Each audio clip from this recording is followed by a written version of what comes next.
In March of 1952, during a systematic military archaeological survey of the fourth sector of the Judean desert, a French expedition under the aegis of the Jordanian Department of Antiquities discovered, deep within the third Qumran cave, two heavily oxidized rolls of sheet copper, which entered the scholarly record under a single archival cipher as Qumran Cave 3, Scroll 15.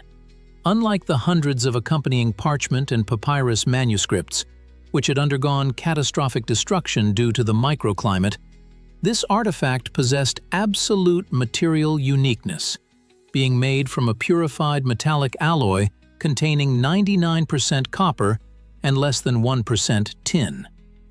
Due to deep corrosion and the fragility of the metal, mechanical unrolling of the scrolls using standard restoration methods was deemed impossible, necessitating the development of a unique engineering procedure. In 1955 and 1956, Professor Henry Wright Baker of the Manchester College of Technology carried out a precision longitudinal sawing of the rolls into 23 semi-cylindrical strips, which for the first time allowed researchers to examine the internal text. What was revealed to the paleographers completely overturned traditional notions of the economic isolation of the Qumran community and forced leading academic institutions to shift from theological debates to rigorous institutional and logistical analysis.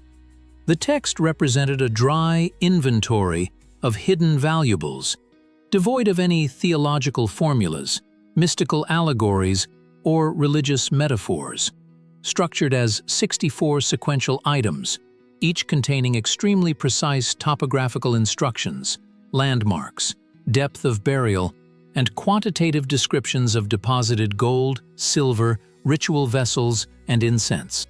Before we delve into a detailed paleographic examination of this unique document, and reconstruct the complex logistical network of an ancient conspiracy, we ask you to subscribe to our channel, like this video, and turn on notifications. Your institutional support allows our project to develop, maintain strict academic accuracy, reject superficial mystical speculation, and regularly publish large-scale historical investigations based solely on archival documents, critical source analysis, and verifiable facts of the archaeology of power. Continuing the material analysis of the artifact, it is necessary to emphasize that the method of applying the symbols indicates extreme haste and specific working conditions for the executor. The symbols were not cast or engraved with a chisel, but were literally hammered onto the reverse side of the copper sheets using a chisel, punch, or heavy stylus, which led to severe deformation of the plates and significantly complicated subsequent deciphering. The linguistic structure of the text demonstrates a unique form of Mishnaic Hebrew, with strong inclusions of Aramaisms and specific terms related to the architectural elements of Jerusalem and the hydraulic structures of the Judean desert. Of particular interest to the methodology of the archaeology of power is the fact that at the end of 7 isolated textual blocks, isolated groups of 2 or 3 Greek letters were engraved, such as alpha, beta, gamma, delta, epsilon, theta, and kappa. Within the framework of strict document science, this detail completely excludes the hypothesis of a late medieval forgery or the spontaneous creation of isolated sectarians. Such letter marks are a typical example of cross-administration, where verification of the completed fund concealment operation was carried out by a foreign hired specialist or official proficient in Greek as the language of interstate financial accounting. The presence of these letters indicates that what we have before us is not merely a list, but an official duplicate of a state or temple register, having undergone a procedure of triple audit. The cost of the medium itself, pure copper, was extremely high in the 1st century CE, and using such scarce industrial raw material to record fictitious data is economically irrational. This allows us to consider the Copper Scroll a genuine administrative document, created within the depths of a strictly hierarchical structure under conditions of a state of emergency. To understand the genesis of this document, it is necessary to turn to the socio-political and financial anatomy of Judea in the period preceding the outbreak of the First Judean War against the Roman Empire in 66 CE, and culminating in the fall of Jerusalem in 70 CE. The state system of the region was in a state of deep crisis, caused by the inefficiency of the Roman procuratorial administration, particularly the actions of Gessius Florus, whose abuses of power and direct seizures of funds from the temple treasury provoked a large-scale urban uprising. The social composition of the participants in this process was not homogeneous. On one hand, there existed a supreme oligarchic stratum in the form of the Sadducean high priestly clergy, which tightly controlled the financial flows of the temple. On the other hand, a radical militarized wing had formed within Judean society, the Zealots and Sicarii, who were closed military orders with a network structure. They practiced the physical suppression of collaborators from among the nobility and used terror as a tool of political pressure. The Jerusalem Temple in the 1st century CE combined the functions of the main religious center and the central state bank. According to the legal norms of the time, the temple served as a secure repository not only for sacred tithes and donations from the Jewish diaspora across the entire Roman Empire, but also for the private deposits of widows, orphans, and major merchants. The centralization of such colossal wealth in one geographical point turned the temple into a key element of national security and simultaneously into a primary target for the Roman military machine, which was in acute need of replenishing the imperial treasury after protracted civil wars in Rome itself. An institutional approach requires a detailed examination of the structure of the temple finances, which dealt in millions of silver Tyrian shekels. This currency was the only legal tender for paying the annual mandatory tax of half a shekel, which every adult Jew was required to contribute. The system for transmitting orders and directives within the temple's financial department relied on a complex hierarchy of officials: the Gizbarim, or treasury keepers, and the Amarkalim, who performed the functions of business managers and controllers of the keys. The relationships between these officials were regulated by a system of strict religious political oaths, the violation of which resulted in immediate excommunication from the community and physical elimination by radical groups. Information flows within this structure were deeply classified. The transmission of orders was carried out by trusted couriers recruited from among the junior Levites, whose loyalty was verified through years of service. When, in 66 CE, the uprising escalated into a full-scale war, and the Roman legions under the command of Cestius Gallus and subsequently Vespasian began a systematic tightening of the ring around Jerusalem, the leadership of the temple administration and the leaders of the rebel factions realized the inevitability of a siege and the potential capture of the capital.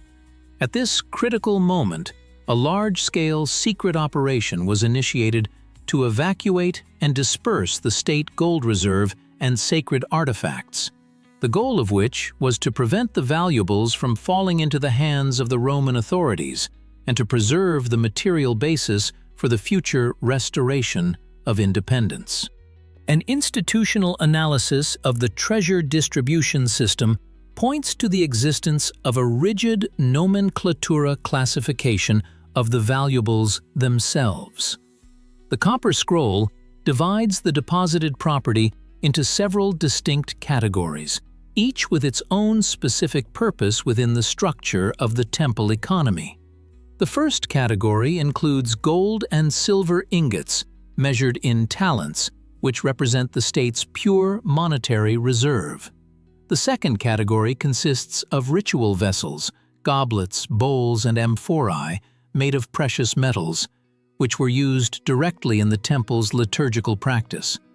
The third category encompasses incense, sacred oils, and high priestly vestments, which possessed not so much commercial as immense sacral legal value, as without them the restoration of the temple's full functionality after the war would have been impossible.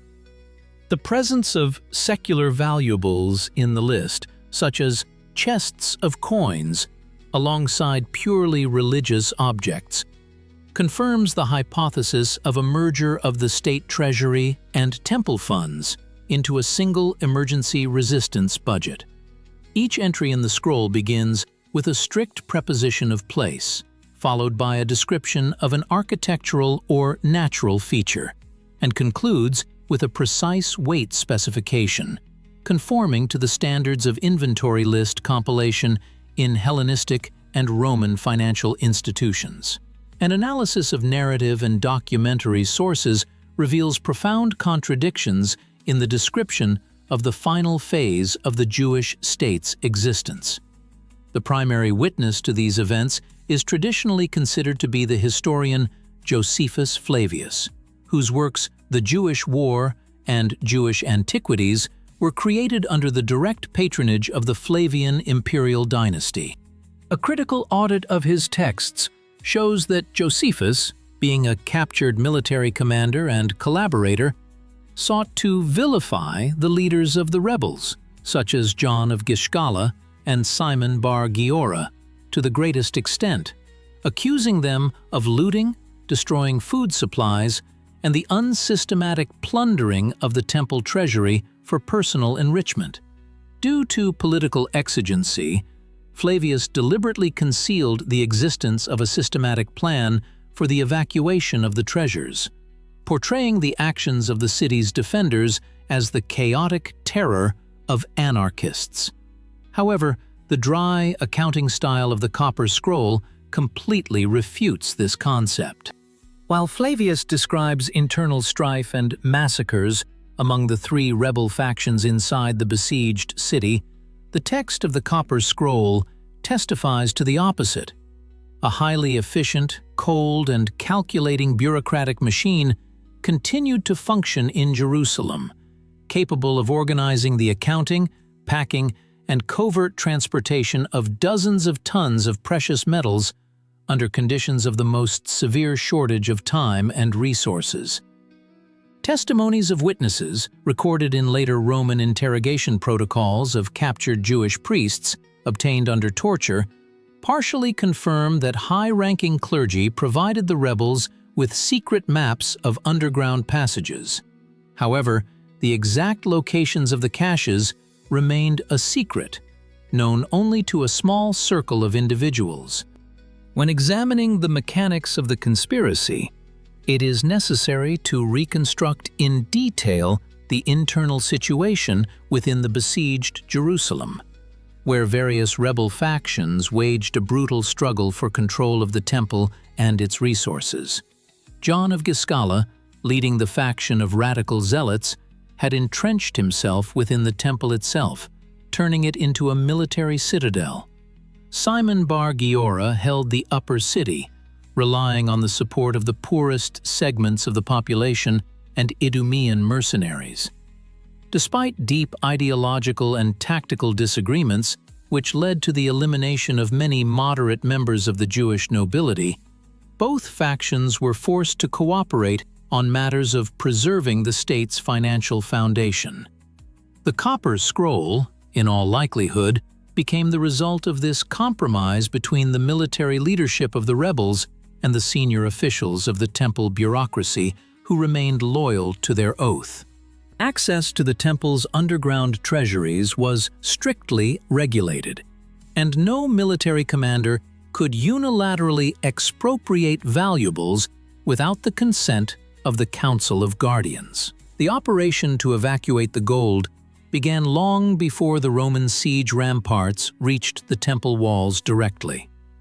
This is confirmed by the fact that some of the caches are located in remote desert areas, the routes to which were cut off by Roman cavalry already in the early stages of the siege.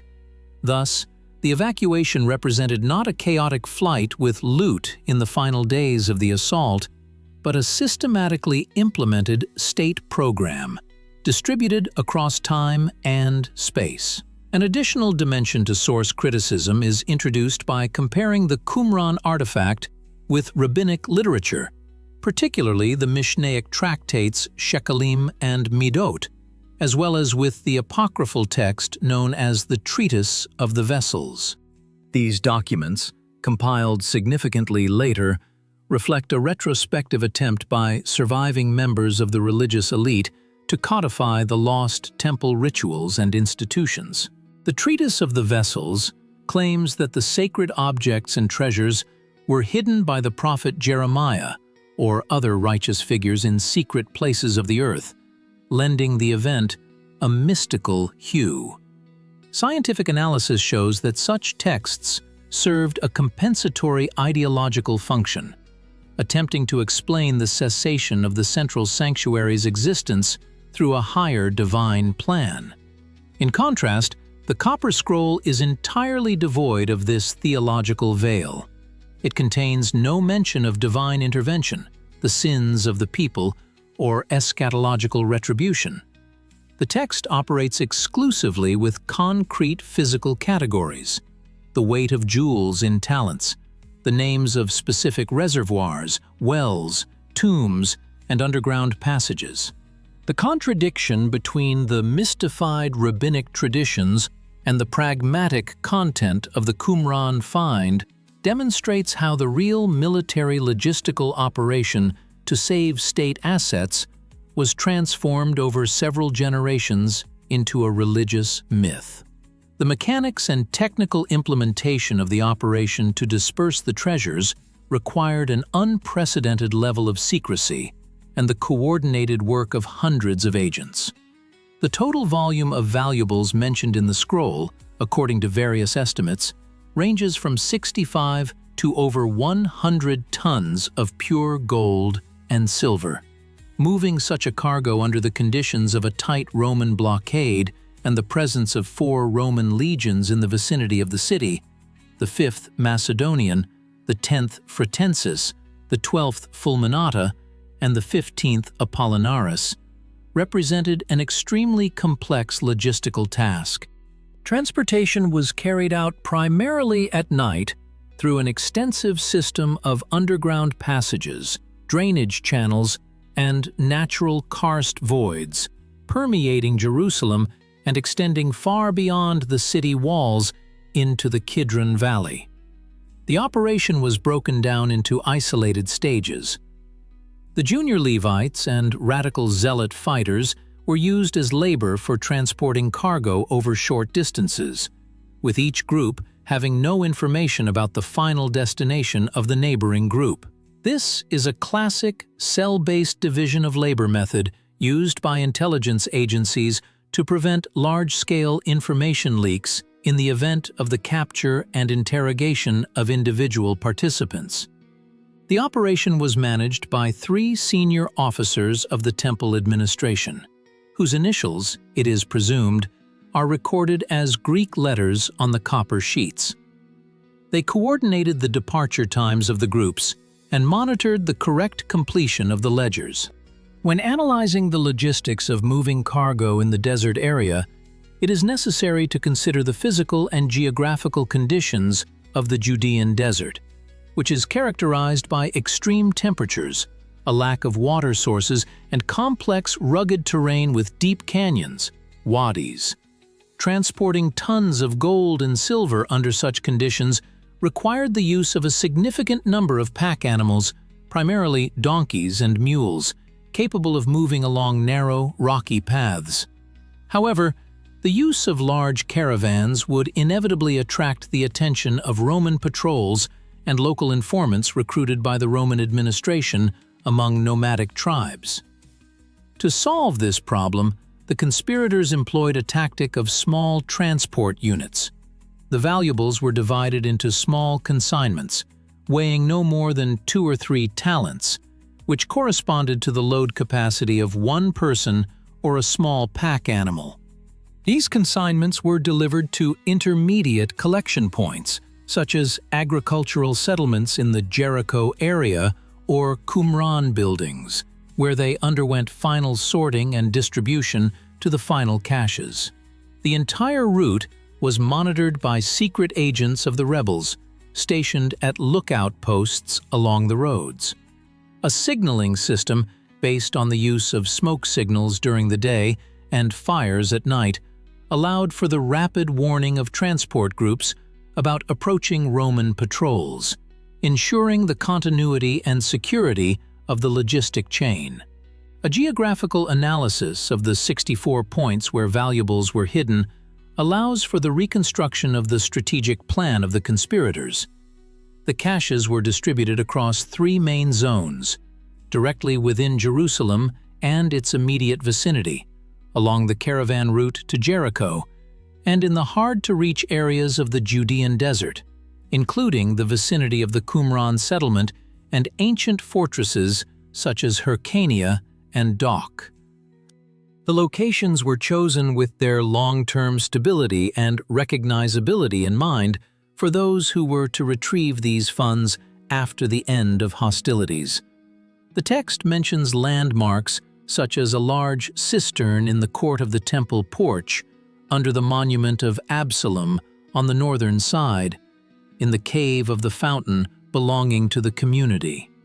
The use of such specific local terminology indicates that the document was created by people with detailed knowledge of the cadastral map of Jerusalem and the hydraulic infrastructure of the region. Each cache was placed at a significant depth, from 3 to 12 cubits, which precluded accidental discovery by looters or Roman foragers. The valuables were packaged in amphorae, leather bags, and wooden chests, sealed with resin to prevent damage from underground moisture. Such meticulous engineering preparation indicates that the organizers were counting on a long period of fund preservation.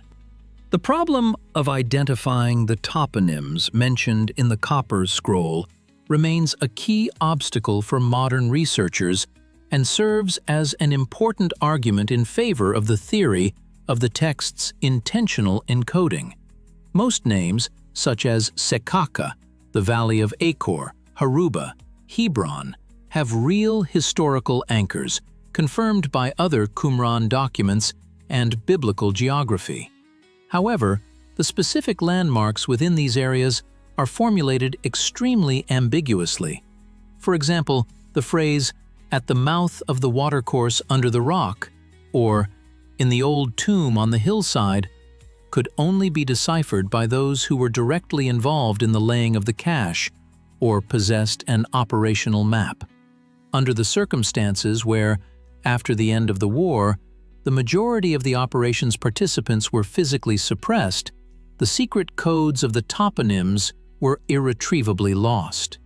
Due to the absence of documents containing the key to this nomenclature, modern archaeological expeditions, using metal detectors and ground-penetrating radars in the vicinity of Qumran, have repeatedly returned empty-handed. This indicates that the conspirators achieved their tactical goal. They created a data recording system that proved absolutely secure from decryption by third parties, but simultaneously made the treasures inaccessible even to their potential heirs.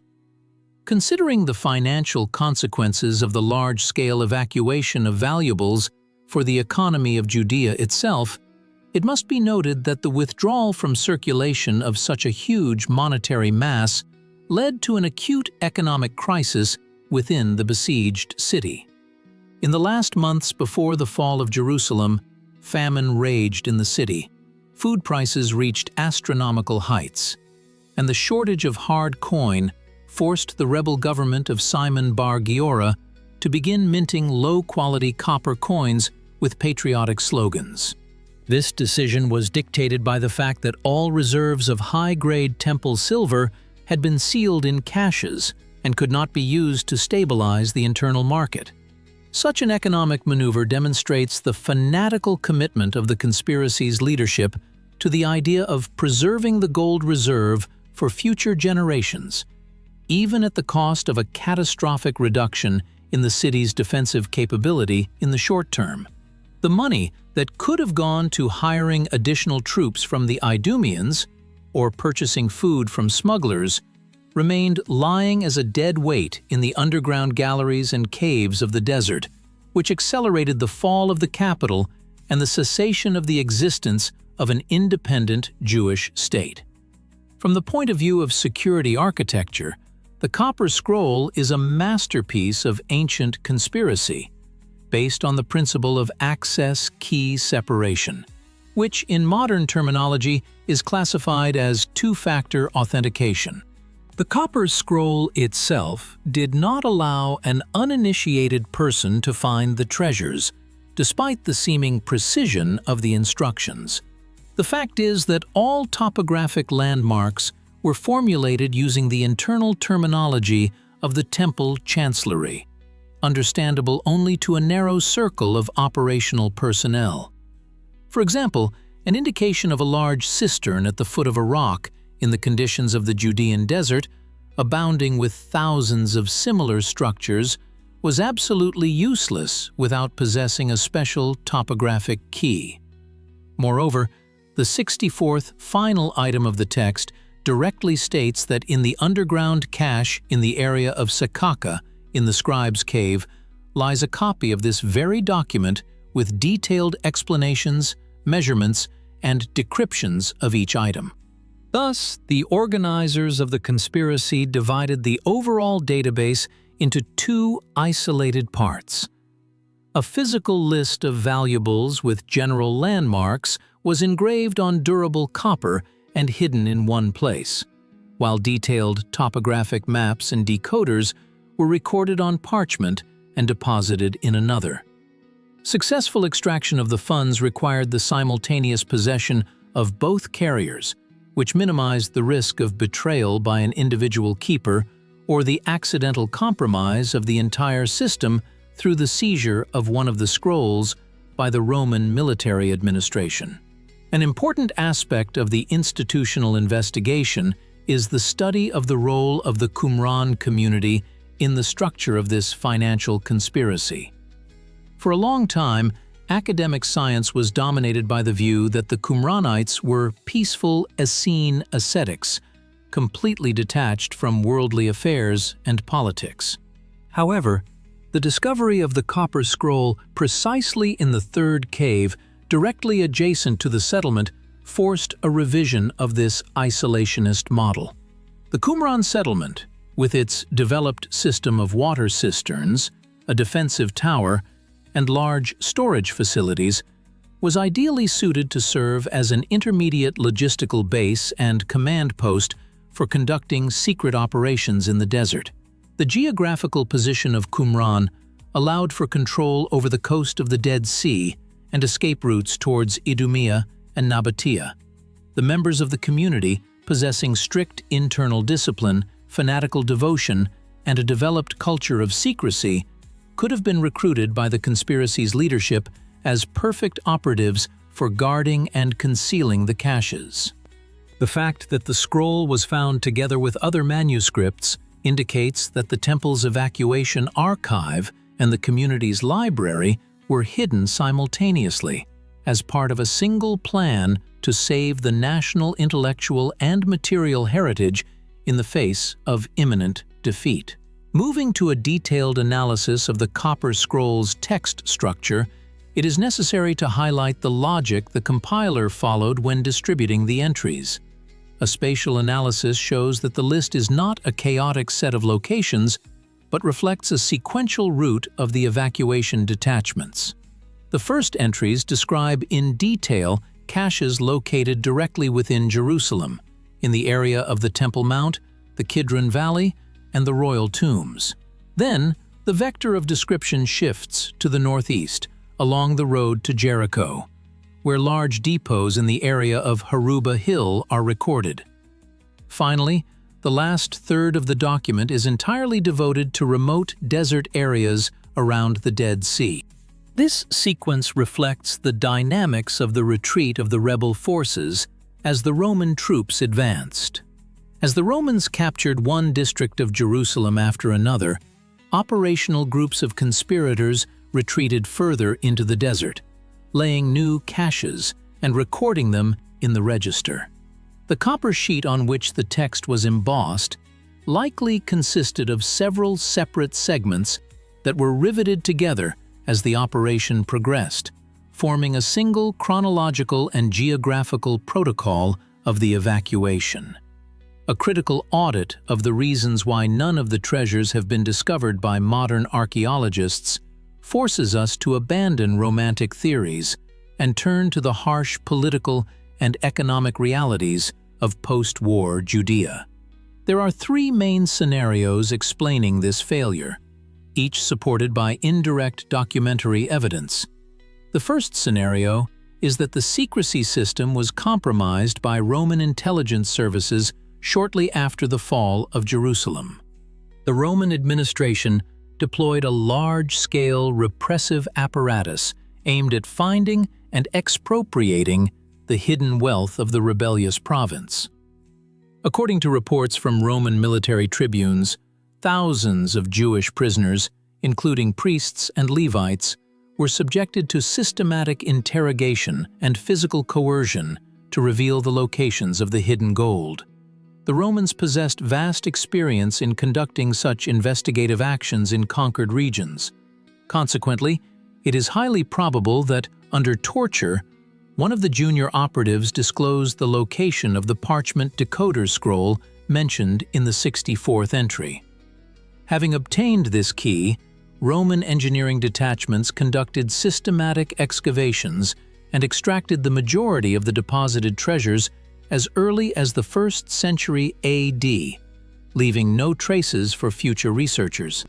The second scenario suggests that the hidden funds were partially or completely retrieved by the organizers of the conspiracy themselves or their surviving successors to finance subsequent stages of armed resistance. In the period between the First Jewish War and the Bar Kokhba revolt, which erupted in 132 AD, a deeply clandestine network of the Jewish underground continued to exist in Judea. Preparing for a new large-scale uprising against Rome required colossal financial expenditures for purchasing weapons, bribing Roman officials, constructing underground fortifications, and maintaining professional fighters. The Copper Scroll could have served as a reserve fund for the national resistance, from which the underground leaders gradually withdrew funds as needed. The fact that the Bar Kokhba revolt erupted with incredible force and required the deployment of the empire's best legions to suppress it indirectly testifies to the rebels having a powerful financial base, the origin of which in the devastated province cannot be explained except by the use of hidden temple reserves. In this case, by the time of the final suppression of the revolt in 135 AD, all the caches had been completely emptied, and the Copper Scroll itself, hidden in the Qumran cave, remained merely a historical monument to a realized and exhausted financial program. The third scenario, of a purely technical nature, points to the irreversible destruction of the geographical landscape and infrastructure as a result of the total destruction of Jerusalem and the large-scale earthworks carried out by the Roman army. Emperor Titus gave the order to completely raze the city to the ground, leaving only 3 towers to demonstrate the might of Roman arms. During these works, millions of tons of construction debris, wall fragments, and soil were dumped into the Kidron and Hinnom valleys, leading to a change in the terrain and the burial of many underground structures under a multi-meter layer of rubble. Similar processes occurred in the desert area, where mud flows, landslides, and wind erosion over the decades altered the contours of the cliffs, filled in cave entrances, and destroyed the very local landmarks used in the text of the Copper Scroll. Due to the absence of documents confirming excavations at specific points in the desert in subsequent centuries, we are forced to conclude that even if part of the treasure avoided expropriation by the Romans or the rebels, its discovery by modern methods without possessing the original parchment decoder is a mathematically improbable event. The documentary epilogue of this historical drama is reflected not in the Judean desert, but in the forums and architectural monuments of the Roman Empire's capital. The influx of colossal volumes of confiscated Jewish gold and silver had an instantaneous deflationary effect on the Mediterranean economy. According to Roman economic chronicles, in Syria and Egypt, gold prices halved immediately after the conclusion of Titus's campaign, caused by the mass release of the captured precious metal onto the market.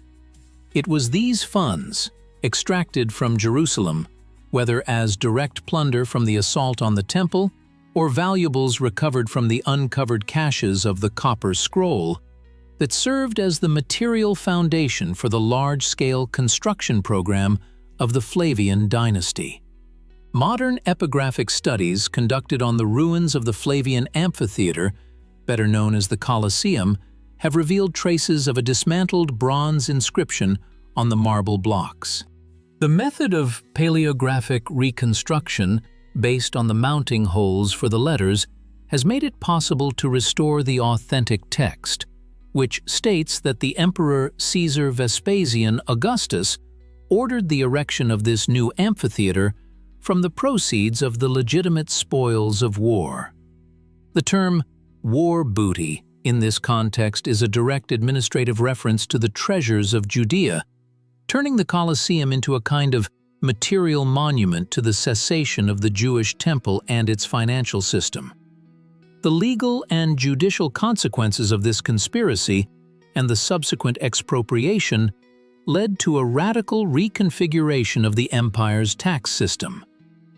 By his decree, Emperor Vespasian transformed the former voluntary religious tax for the benefit of the Jerusalem temple into a compulsory state tax, which entered Roman law under the name Fiscus Judaicus.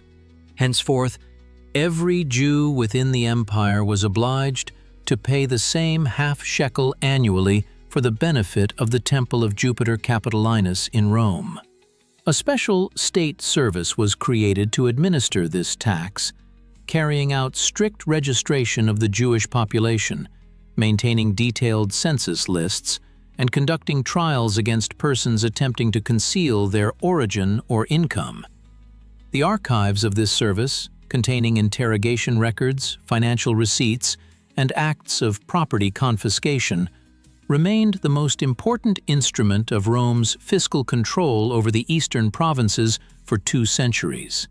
Thus, the attempt by the Jewish elite to save the national wealth by creating a copper scroll and an extensive network of secret caches suffered an institutional defeat. The valuables intended to serve autonomy were assimilated by the Roman state machine, strengthening the empire's financial stability and creating legal precedents for total fiscal control that changed the nature of state administration during the Principate era.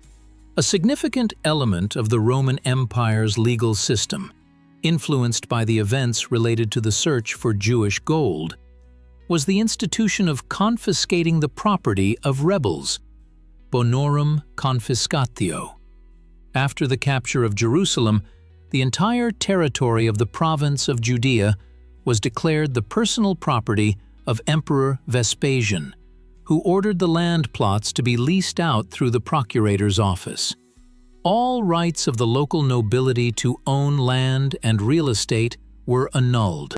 Under these conditions, the discovery of any hidden valuables was interpreted by Roman law not as the finding of a treasure, but as the concealment of state property, subject to severe punishment, including the execution of the offenders and the confiscation of property from their entire family. Roman jurists of the Flavian era developed detailed instructions for conducting fiscal investigations into hidden assets, which later entered the digests of Justinian. Thus, the legal mechanisms created to suppress financial resistance in Judea had a long-term impact on the development of Roman administrative and tax law, laying the groundwork for harsher methods of state coercion throughout the empire. Concluding the detailed audit of the institutional aspects of the Qumran artifact, it is necessary to emphasize that the Copper Scroll is a unique historical monument of an era when financial bureaucracy and military conspiracy merged into a single mechanism in the face of total catastrophe. This document demonstrates that even in moments of the highest crisis, state institutions strive to act according to strict administrative patterns, recording every step of the evacuation with cold, mathematical precision. The absence of religious formulas in the text of the scroll underscores its purely pragmatic nature, transforming it from a monument of faith into a document of the archaeology of power. The fate of the hidden treasures, which has been the subject of so much discussion, finds its logical explanation in the efficiency of the Roman repressive apparatus and the harsh laws of the military economy of that time. The Copper Scroll remains a testament to a grand but defeated conspiracy, whose material resources were ultimately assimilated by the Roman Empire, leaving researchers only the lines etched in metal as the protocol of the last financial operation of an independent Judea.